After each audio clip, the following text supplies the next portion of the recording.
Hello everyone, દ્રષ્ટિસ cooking ટૂરમાં આપ સૌનું સ્વાગત છે। આજે આપણે ભરેલા કેપ્સિકમ મરચાંનું શાક બનાવીશું। તો ચાલો બનાવવાનું શરૂ કરીએ। તો સૌ પ્રથમ મેં અહીં 250 ગ્રામ જેટલા કેપ્સિકમ મરચાં લઈ લીધા છે। આવી રીતે થોડા નાની સાઇઝના મરચાં આવે ને તે લેવાના। ત્યારબાદ મરચાંને ધોઈ કોરા કરી લઈએ અને તેમાં આપણે આવી રીતે કટ લગાવી દઈએ। તો અહીં બધા જ મરચાંમાં કટ લગાવી દીધા છે।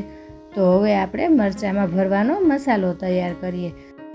મિક્સર જાર લઈ લઈશું અને તેમાં આપણે 4 ચમચી જેટલું મિક્સ ચવાણું લઈ લઈશું। સાથે આપણે 4 ચમચી ખારી સિંગના દાણા લઈ લઈશું અને 4 ચમચી જેટલો ફરાળી ચેવડો લઈ લઈશું।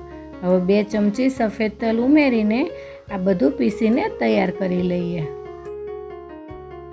હવે પીસેલો પાવડર એક બાઉલમાં કાઢી લઈશું અને ત્યારબાદ તેમાં આપણે મસાલો કરીએ। તો અડધી ચમચી જેટલો હળદર પાવડર, અડધી ચમચી જેટલું આખું જીરું, 1 ચમચી લાલ મરચું પાવડર, 1 ચમચી ધાણા જીરું પાવડર, 1 ચમચી ખાંડ અને સ્વાદ પ્રમાણે મીઠું ઉમેરી દઈશું। હવે તેમાં અડધી ચમચી અજમો અને અડધી ચમચી હિંગ ઉમેરી દઈશું।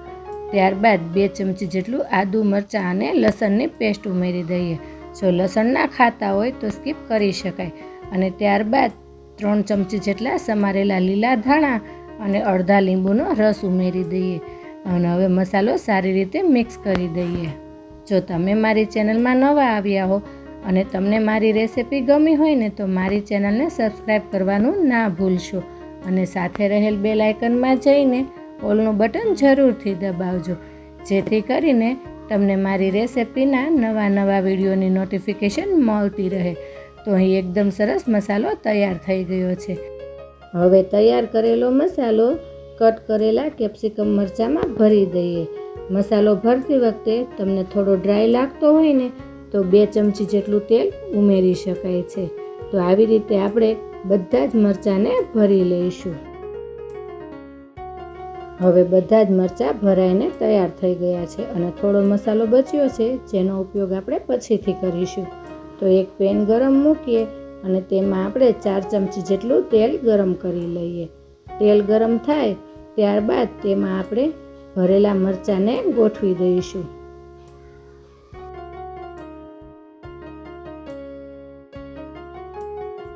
હવે ગેસની ફ્લેમ મીડિયમ ટુ લો રાખીને મરચાંને આપણે બધી જ બાજુએથી આવી રીતે પલટાવતા જઈશું અને એકદમ સરસ તળી લઈએ। આવી રીતે આપણે થોડી વારે મરચાંને પલટાવતા રહીશું, જેથી મરચાં બધી જ બાજુએથી સારી રીતે ચડી જાય। આ મરચાંનું શાક બનતા 10 મિનિટ જેટલો સમય લાગશે। આ શાકને તમે રોટલી, ભાખરી કે પરોઠા સાથે ખાઈ શકો છો અને દાળ ભાત સાથે પણ આ મરચાંનું શાક ખૂબ જ સરસ લાગે છે। તો હવે મરચાં એકદમ સરસ તળાઈ ગયા છે।